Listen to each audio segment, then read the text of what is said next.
Dear colleagues, welcome to the August webinar of the Local Government and Municipal Authorities Constituency, delivered by ICLEI, Local Governments for Sustainable Its Capacity as the focal point. We'll just offer 1 more minute for all our colleagues to settle down so that we can have a smooth flow of the session. So thanks for your patience. In 1.5 minutes, we will be back.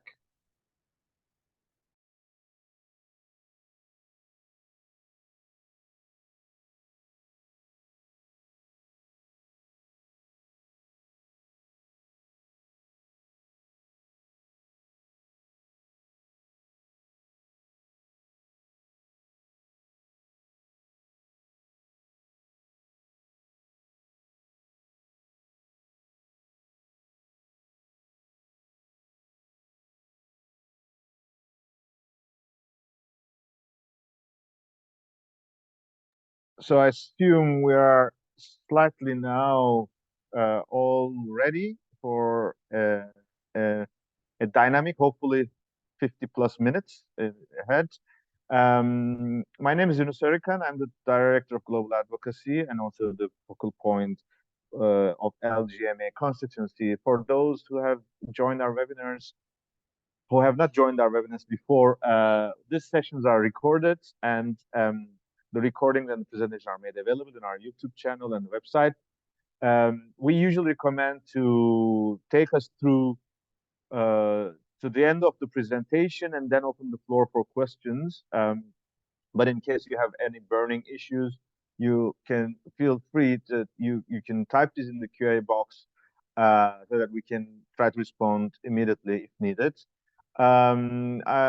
Today we follow an agenda that's slightly a bit amended. We usually have a recap of our basics to set the scene for everyone. Then we focus on what has been achieved in the past month and then focus on the upcoming months. But this time we would spend time a bit more on this a new ecosystem that is being built on the subnational advocacy, which I believe it is important for all of us to be aware of. And then we will also focus a bit more on the next 100 days to go to COP. Then we will focus on the rest of the agenda items. During the webinar, I am aware I will be joined by my colleagues from Regions 4, especially on the joint position. And I'm happy that my colleague Ingrid Kotze is also with us to take us through the updates on the biodiversity agenda at the end of the climate presentation. And thanks for all of their participation and support. So let's continue. LGMA is one of the oldest constituency, and we have been active since '95.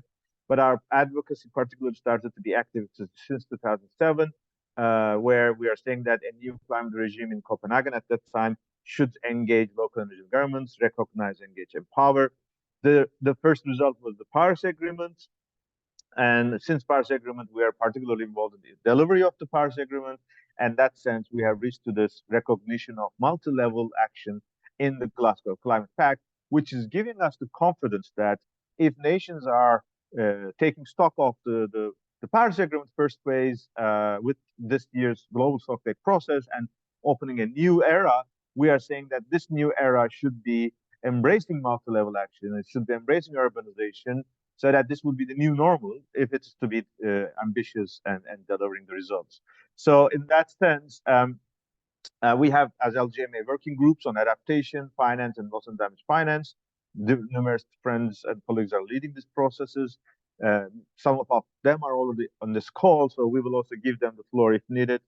At the beginning of the year, we were focusing on building on what we have achieved, especially surge and operationalization, Stocktake at the local level and subnational level, and acceleration of our engagement, especially using daring cities as a breakthrough or a milestone, because it was also connected to the UN Habitat Assembly, which also produced promising results in terms of the first ever resolution and a welcoming surge and urban and climate ministerial.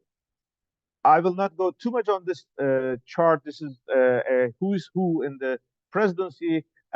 We have been engaged with them over these years, over these months, especially last month. Asif Nawaz Shah was with us. But in particular, I would like to spend most of our time, or more of our time, with this ecosystem that we have been um, uh, building all together, let's say. This is an important process because in the past, this advocacy on the subnational was mainly a process that was on the shoulders of LGMA. We were the ones ourselves driving the process mainly, with our positions updated every COP, our interventions in the plenaries. Um, One is just okay. Um, Year-round engagement, plenary interventions, submissions, our pavilion space as our home in COP area, Blue Zone, and the Stocktake, which is coming new. In the past, we have been seeing a proliferation of, in a positive sense, of numerous channels. Primarily, we have colleagues from other partners joining us, be it from NDC partnership, who played a huge role in raising the Global South NDCs in a multi-level action like Rwanda, Dominican Republic. We have seen our colleagues in the UN Habitat, UNDP, working on this assessment of the urban components of the NDCs, not the multi-level aspect, but the urban component.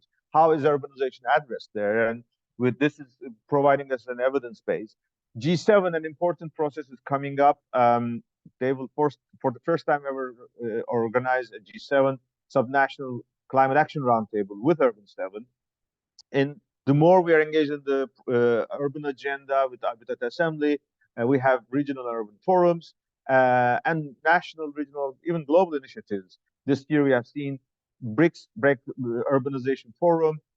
We have seen initiatives from EU supporting GCOM, or Japan in the Asia, or even in the US, the Cities Forward or the Denver Summit. So that more and more actors, and especially with the national governments, it's coming up.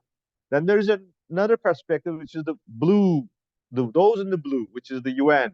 The UN, in the sense that UN climate change, its mechanisms, especially for global climate action, but also the UN Secretary General. These are the two channels that are primarily influencing us. And of course, in the latest years, we are also have UN Habitat involved in this process as well. In the UNFCCC, the Marrakesh Partnership has evolved in time. We have started with thematic pathways. We are now talking about race to zeros and resilience. Now breakthroughs are coming, building breakthroughs coming, solutions pathways is coming. So we are trying to make sure all these new processes do not create more confusion, but rather more consistency and complementarity. Races are for commitments, breakthroughs are delivery mechanisms, and pathways are more systematic approach. Hopefully, this will become the new narrative.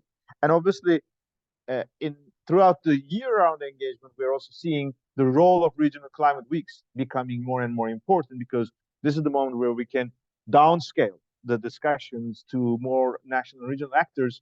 And we are very happy that track 2 is now officially recognized as cities, urban and rural development, infrastructure, transport as the topics that we are leading on. And that's a good thing to come.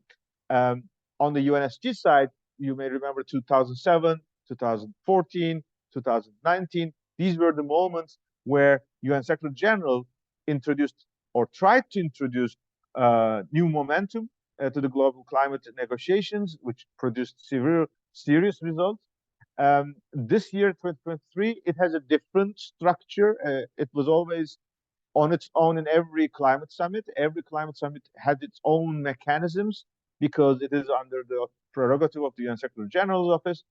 This year, it's much more focusing on accountability. We will touch upon it, and the participation depends on what the partners communicate to the UN, whether this will fulfill the expectation of the UN. So, but we are aware what will happen in New York will not stay in New York. It will have spillover effects to the United climate negotiation process. Therefore, what will come from the New York summit will be important for us. And beneath this, of course, we had in the green or light green, you can see our newborn babies surge, an initiative that is expected to become a real channeling of urbanization-related processes in the UN climate space. It is attached to Ministerial on Urbanization and Climate Change. Thanks also to the commitment from UN Habitat Assembly. We hope this will be a regular agenda item. And there's another group of process, which is the Friends of Multi-Level Action, the nations who are working with us, who are demonstrating their support.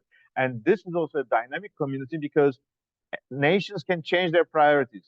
Sometimes they can change their position. So we are aware that this is also continuous coordination. And here is the big thing coming up. As you have been following, we are saying that if we want to make a steep change in Dubai, if we want to make a new wave of action, a new style of action, which is the multi-level action is embedded in the NDCs, embedded in the new climate plans and NAPs. Probably they will not be called anymore separate things. There will be one single climate action plan, hopefully, after Dubai. If we want to make this to be that it is a multi-level developed, we need additional powers like the power or momentum that COP28 presidency is bringing to the table, so that we can convince nations both at the climate summit with the heads of state level and as well as at the multi-level and urbanization day with the ministers. So this new machinery that COP28 presidency is offering or developing together with us, we will hope that this will give us a huge power that all these parallel and synergetic process can be functioning more effectively so that we can reach to a new dynamism, not rewriting, with rather strengthening and making it much more effective. And that's why we're seeing this as an ecosystem. We're aware some of those processes do not necessarily know about each other, and that's the power of LGMA constituency, because this is the moment where we can tell each of our partners how they are connected or how they perceived by our constituency and how we can work together. And I think it brings its own challenges, but I think it's a good momentum that we are seeing. It is a good signal that multi-level action, urbanization will be a core topic over these coming weeks and hopefully, as a result, months and years to come. Let's see what's coming up in the next 100 days. Obviously, if you look at this, there are some certain color codes. The black ones are the LGMA-led ones. The blue ones are the UNFCCC-led ones. And the red ones are led by nations or global and regional institutions, which do not necessarily have to follow the UN procedures. And they've defined the rules of the game themselves. We are respecting, but we are trying to also let them know that our constituency-based engagement is helping this process. If we look at that, this next 100 days, and it's even less than 100 now, we're almost around 95 or 90. September will be an important process that will kick off with Africa Climate Week, and we will also see at the same days Pacific Urban Forum. We will kick off our call for supporting the Global South Stocktake processes. On the 12th, we will have a webinar on leading step-by-step how to take a stocktake exercise at the mini COP at the City Hall.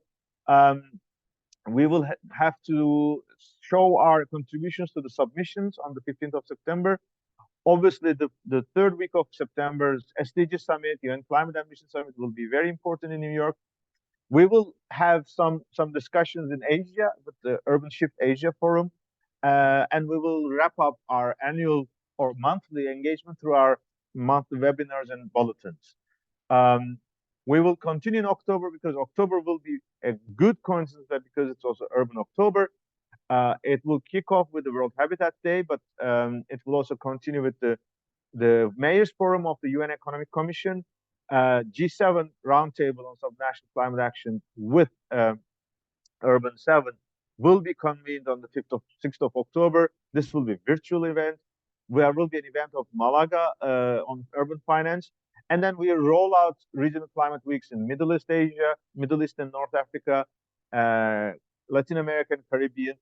In parallel, we will have Asia Pacific Urban Forum. But in the middle of October, an important agenda is the Global Stocktake informal workshop that we will be participating.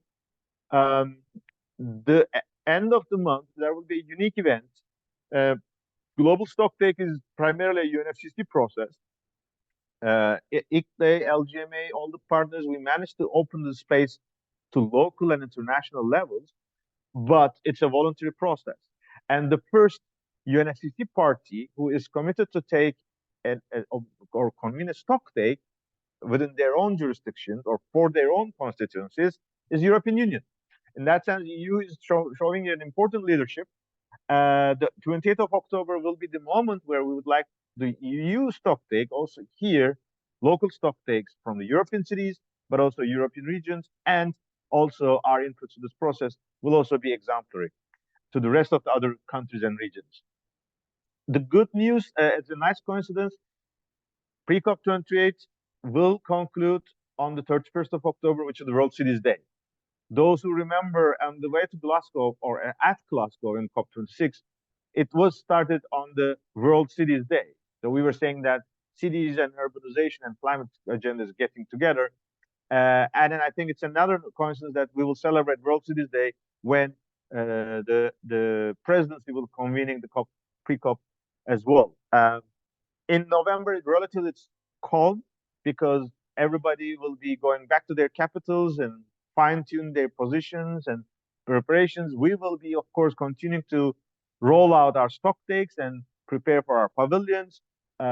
In particular, the big agenda is the Asia Pacific Regional Climate Week in this period. So, in a nutshell, that will be keeping us busy. But what to say in these processes? And that is what now my colleague Hiloise will take us through. Over the past weeks and months, we have been working on that. I would like to particularly commend all the leaders who have been involved and the partners, because this is not only a message to the UNFCCC or parties, it is also at the same time a message to us, to our constituency, because the depth of this concept here, the diversity of topics here, is also a signal to us that our climate plans should also be as deep as these kind of topics, and that when we are talking about climate agenda, it's not anymore recognition, it is engagement, it is delivering together, and that's reflecting fully the spirit of multi-level action. So, Eloise, Regions 4, please take us through where are we in this process? Yeah, no, thank you so much, Yunus. I hope you can hear me well. Yeah, no, so essentially the idea is that we are drafting messages, joint messages from the LGMA community that can inform what we will say at COP28, so that each partner can utilize those messages in what they will be pushing for at COP with a common basis. So we wanted to thank everyone that's been reviewing the draft that we shared. And so what the next steps will be that we will be reviewing the last comments that were provided and incorporating them, checking with Yunus as well that the positions are well reflected and we find good balances. And then we will be seeking an endorsement in form of partners and members, regional governments that want to provide their logos that we will add at the bottom of the document. And we would like potentially to send and to launch this document at the New York Climate Week. We're still considering how we're going to do that. And essentially there we would welcome the logos that we've already received. And then from there, we would welcome logos up until COP. So essentially it's an ongoing process that will be launched at New York Climate Week, but of course with a final version of the messages for COP, but up until COP, welcoming logos from partners and members, so that we have an aligned position on this. So hopefully we will send you a recap email in the coming week with all the next steps and the next deadlines. And if it's okay with Yunus, I just want to add an element which is around the global goal on adaptation, because we've been co-collaborating with CORE and GIZ on shaping some messages there that are much more focused on the negotiations on the global goal adaptation framework. So just an update there, the next workshop of the Glasgow Sharm el-Sheikh work program will be on the 27th and 29th of September. and it's going to be in Botswana. So I'm just making a call to those of you that are thinking going, if you can please let Yunus and myself know so we can collaborate and co-create messages together there. And we've shared with you as well a position that we would like to provide as a submission to the 8th workshop. Because as you know, we're hoping to have a framework for this COP on the global goal adaptation. We're pushing for the recognition of regional governments and some national governments in this. So yes, just some updates.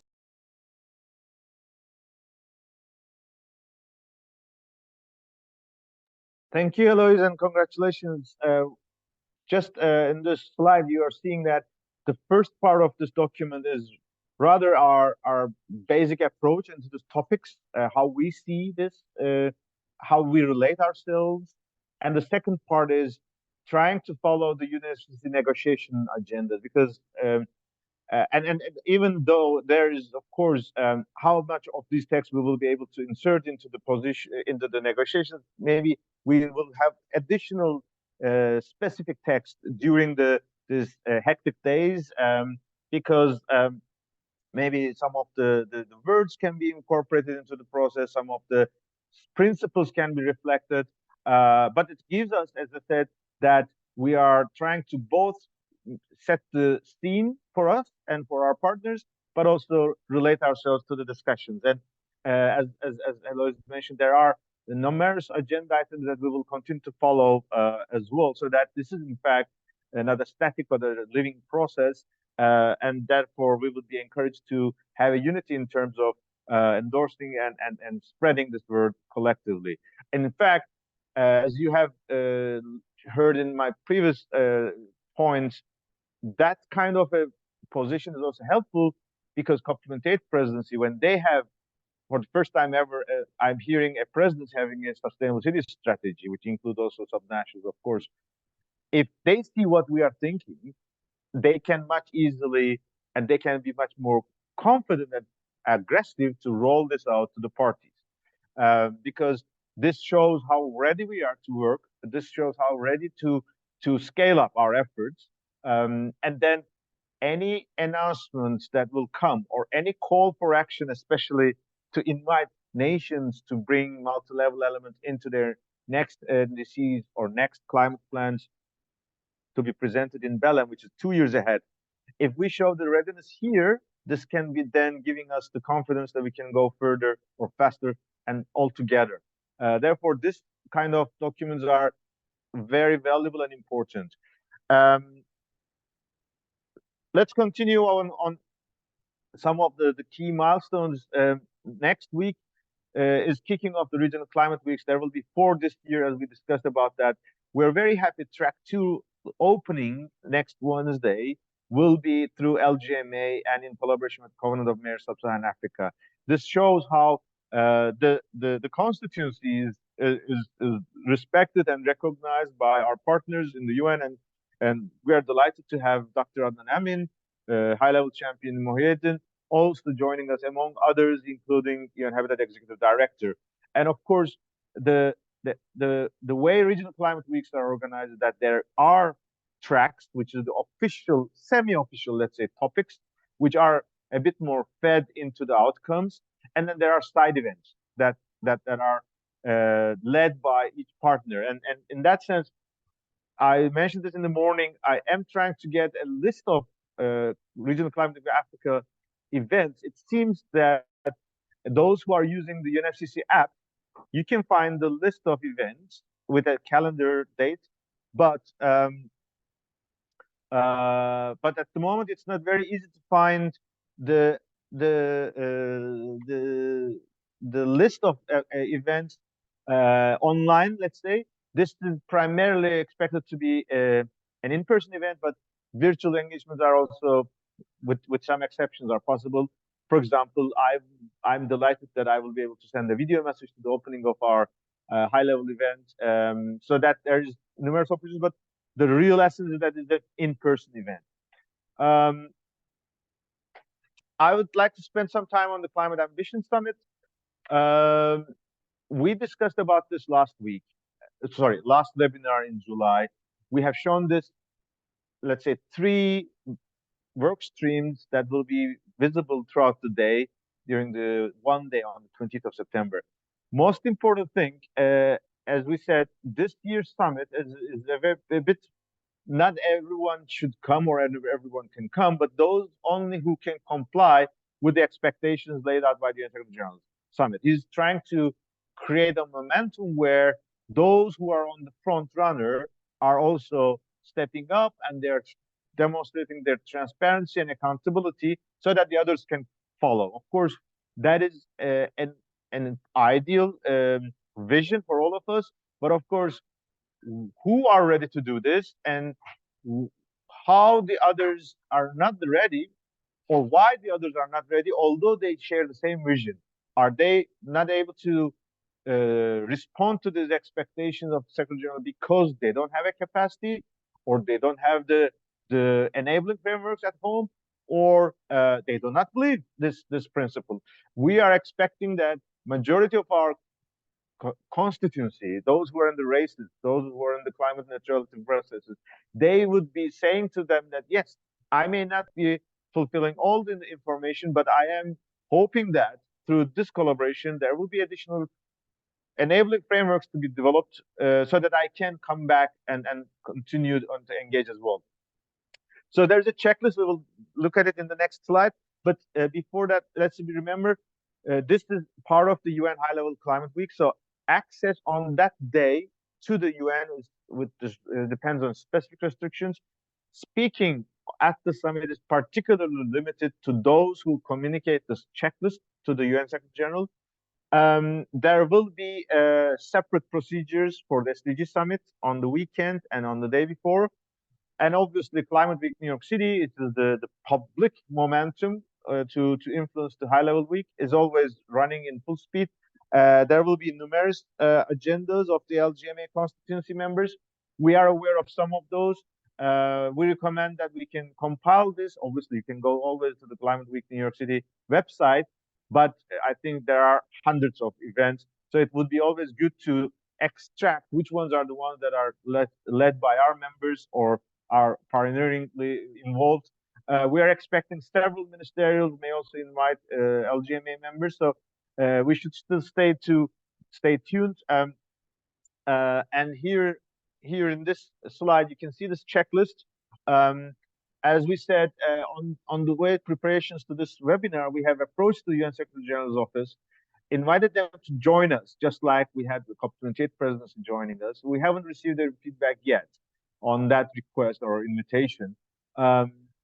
What we have seen, this checklist is, of course, a response to the high-level expert group on integrity, and that this is the guidance that this expert group has provided, and this checklist is implying that if you respond to the questions on this checklist, you can ensure that your integrity is sustained.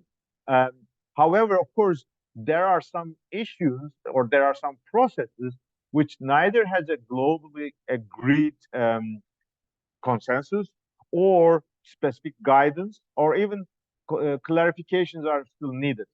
For example, in this checklist, the partners or cities and regions are also asked to be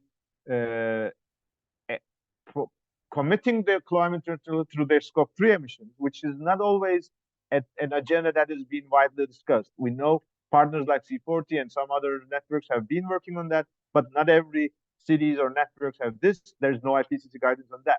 So it will be important to see what will happen for those who have not done this yet. Or the UN Secretary General clearly does not accept offsets emissions in the UN FCCC.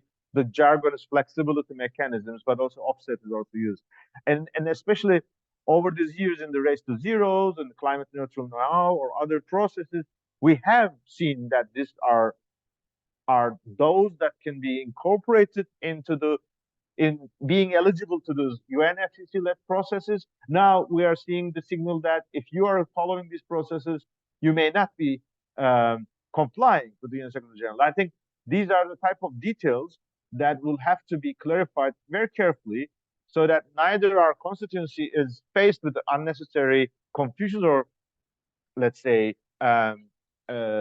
critics, nor they're demotivated.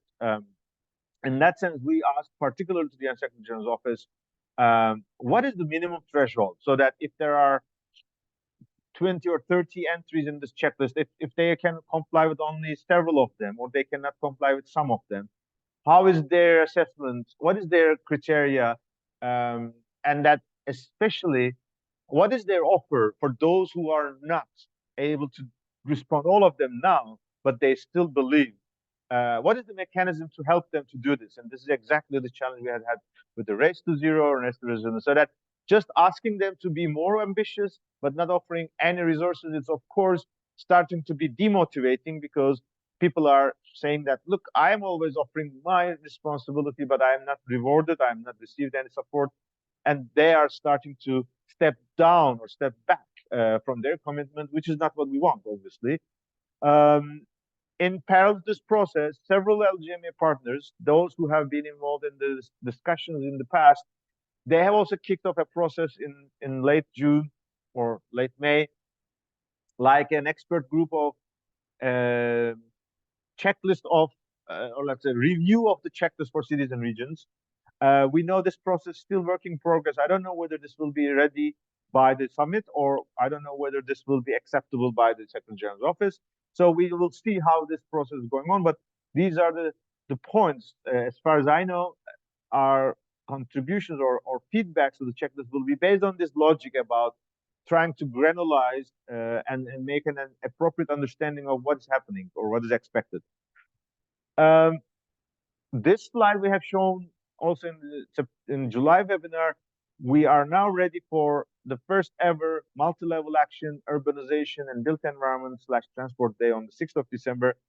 We are happy that it is now confirmed. UN Habitat and COP28 President has confirmed the second ministerial meeting on urbanization and climate will be convened on this day. And we are also expecting a number of announcements from COP28 presidency and Bloomberg Philanthropies on how we will engage in the World Climate Action Summit, which is the heads of state level engagement. In that sense, we are expecting by the New York City Climate Week, there may be some announcements coming up. There are some preparatory meetings going on. We do not want to disrespect this process. We want to respect the plans from the presidency and Bloomberg Philanthropies. Therefore, we have to wait for a couple of more days, but we are confident that this will really open new doors for us. The pavilions area is also being negotiated. We are hoping to have a very solid space, and this time it may be even more ambitious, but I don't want to go to the details because we have some confidential and some unconfirmed conditions from the hosts, and as well as the financial and practical aspects. So we will come back to this probably by next week. We will be invited to the pre-COP. We will have spaces for that, and we will also receive travel support by COP28 presidency to 3 LGMA seats for from LDCs and SIDS, and we will have to communicate this name soon. But I think this is also a good signal that presidency wants to demonstrate that they want to have an inclusive COP with under all the given constraints, but also with the opportunities. Eloise was mentioning about the Stocktake and also the LGMA submission to a global goal adaptation. With the Stocktake, there are some reports coming up. It goes very promising with the references. This week there was also the Loss and Damage Finance Transitional Committee meeting. LGMA was planning to be represented by UCLG. Our colleague Pablo was there in Dominican Republic, but we are surprised to hear that the first 2 days are closed to observers. And it's, of course, a really a concern and a big disappointment, because we know such negotiation sessions may be closed during COPs and even between the sessions. But if these NGOs are traveling there with the expectation that they will intervene, that they will engage, and they're saying that no, you cannot enter, then it's also a disrespect to their financial resources, to their human capacities, and overall the inclusivity of the process. Just the last day having it open, Obviously, if this was known, probably Pablo would not travel to Dominican Republic because he's already busy with planning as part of the UCLG delegation our engagement at the SDG Summit. Uh, uh, this would be an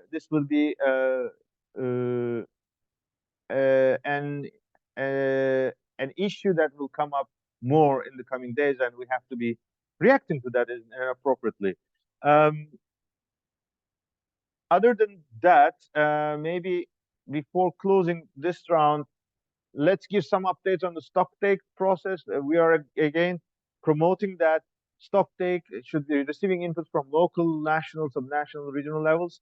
We would now we are rolling out this how to Stocktake at the local level. Several examples have already been completed. We hope this will be also broadly experienced in the global south as well. And we literally want every city hall, town hall, or regional parliament to turn into a mini COP so that they can demonstrate their leadership and engagement. The logic would be that this kind of discussions at the city halls, at the town halls, will be an opportunity for us to discuss our own commitments, how are we relating to national commitments, and how are we addressing just transition to our just communities. And information from this local and subnational level will be fed to the global Stocktake, and that the global Stocktake outcomes can then feed back to the localities, and hopefully when we escalate our momentum and after Dubai, maybe we can consider about every city hall reserving a debate on global goals, on global issues every year in their town hall, so that the COPs at the end of the year always receives feedbacks from such engagements. And it can even be a much easier way when we are asking for accountable and reporting of our constituencies. These meetings can be recognized as their transparency efforts as well. So there are a lot of opportunities that can be driven from this engagement. We have, as I said, an initial list announced. However, it's mainly global north still. Therefore, we are also now working with one of our partners to announce a call for proposals from global south cities and regions, so that those who will be eligible will receive a financial support so that they can materialize these stocktakes, and that this can be also shown, and that we can ensure diversity. On that long, we will have our webinar, how to take a stocktake at the local level on the 12th of September, and so that this will give us some more experience and information as well. I would like to announce that I have come to the conclusion or end of my inputs. I see several chat box messages were shared, and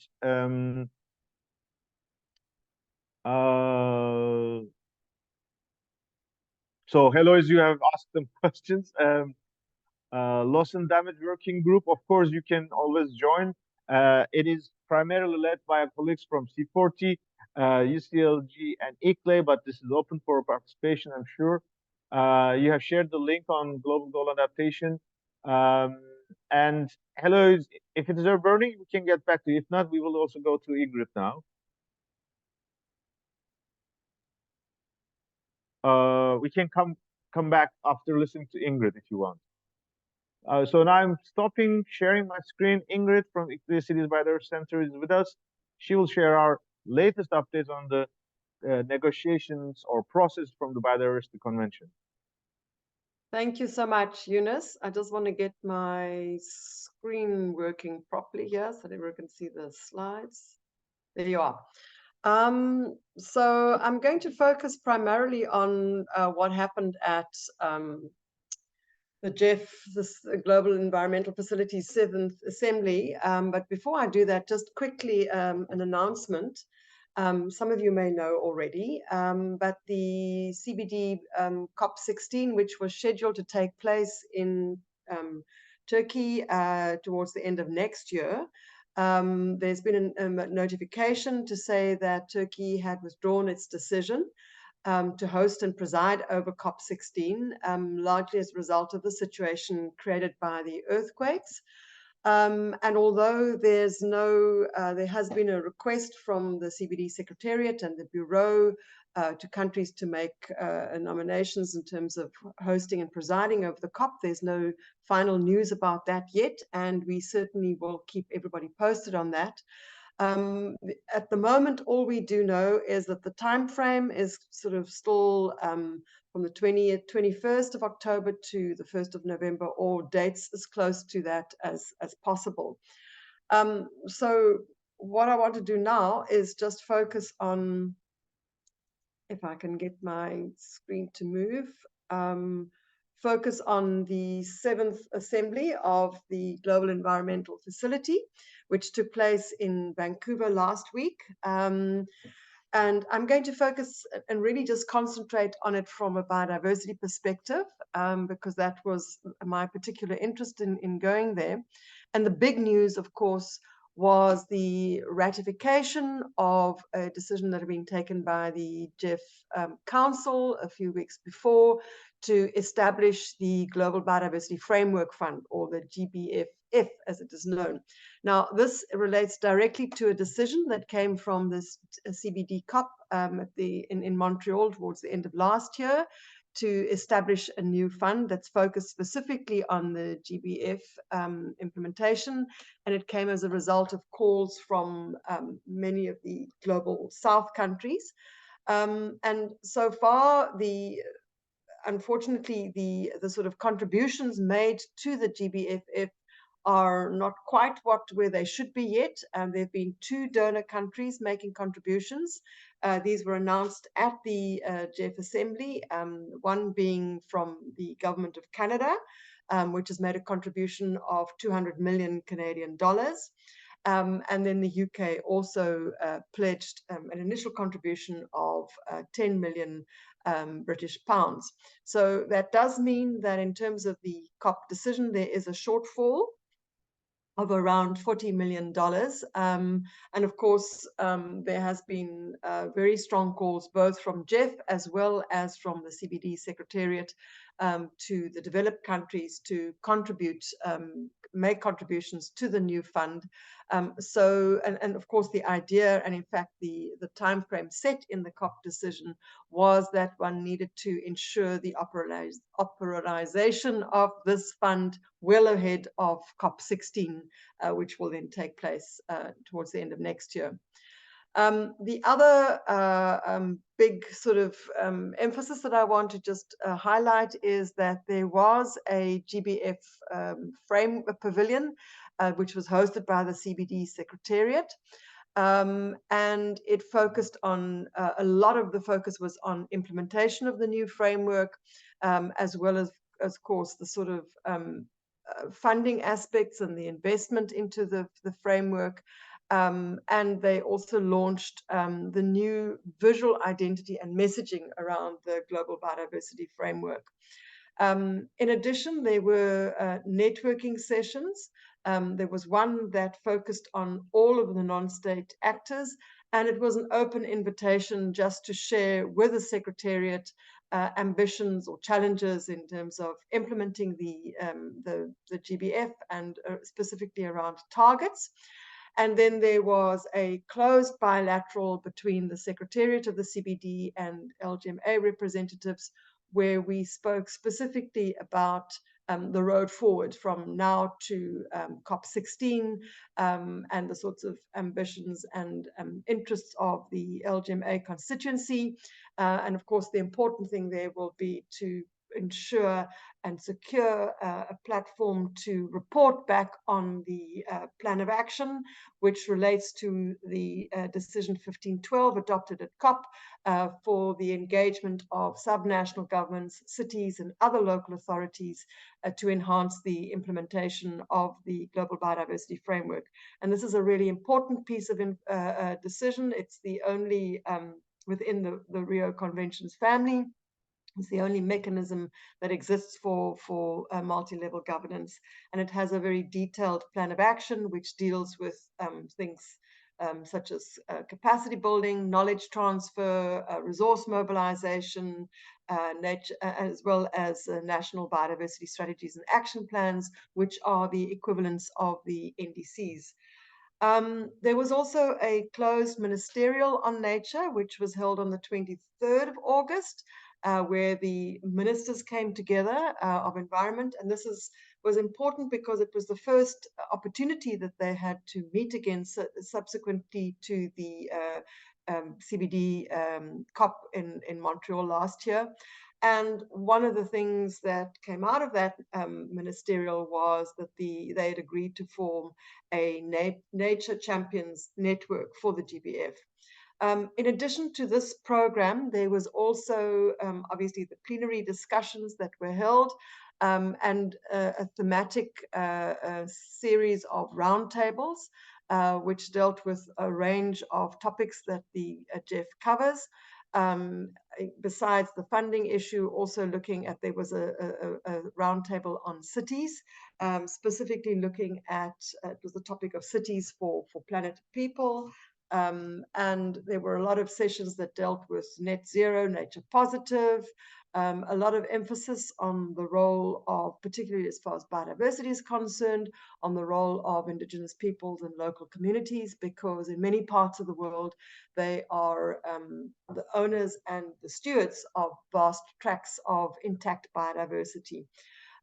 So I think in short, it was a really exciting GEF assembly because of the GBF.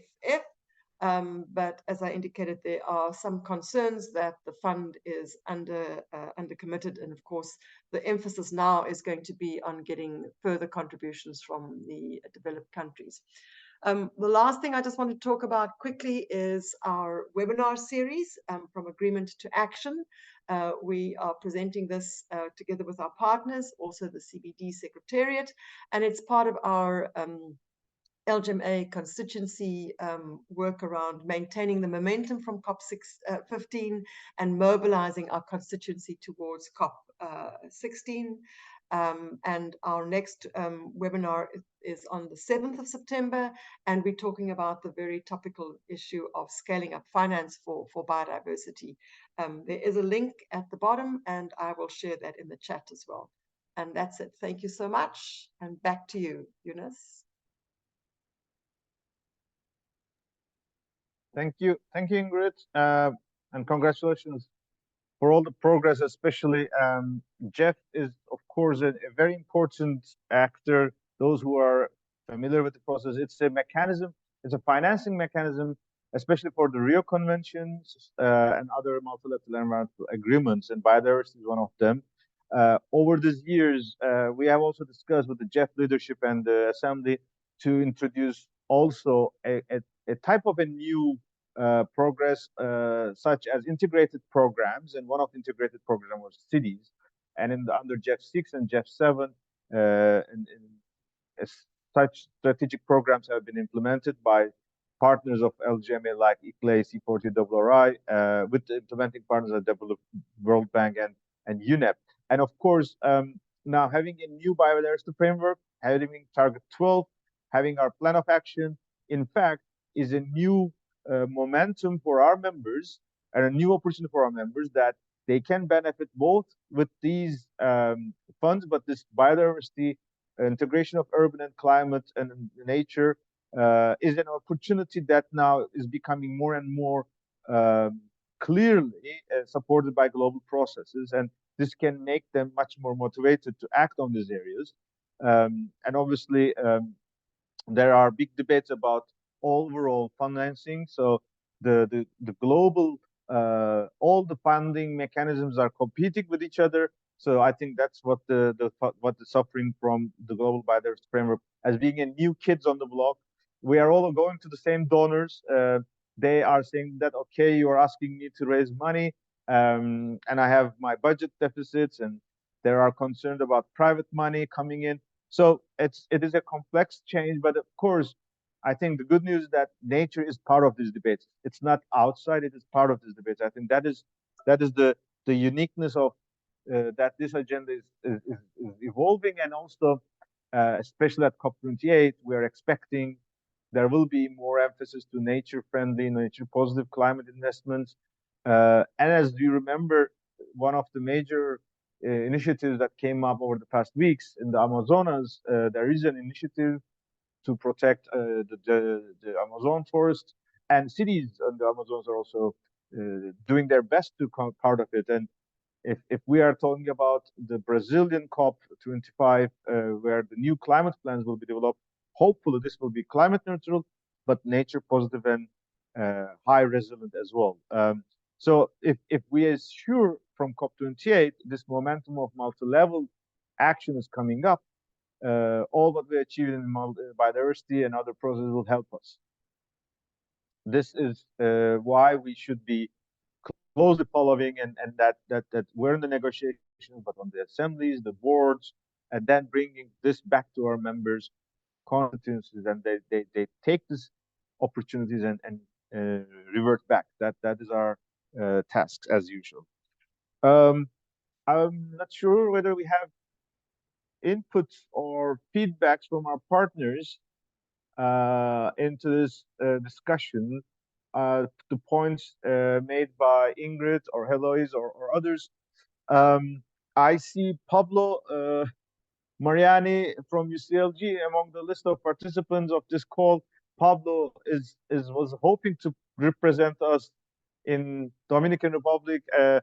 Pablo, I don't know whether your conditions are suitable, but it may be good for us to hear from you if you want. As I said, we didn't plan for it, but if you have an opportunity, it will be good to say hi to you, and you can share with us the atmosphere there. Hi, Yunus. Yes, as you just mentioned, maybe it's not the most ideal conditions to share at the moment, but as you well noted, it's been a bit of a disappointment not being able to actually intervene within the first 2 days of the Transitional Committee.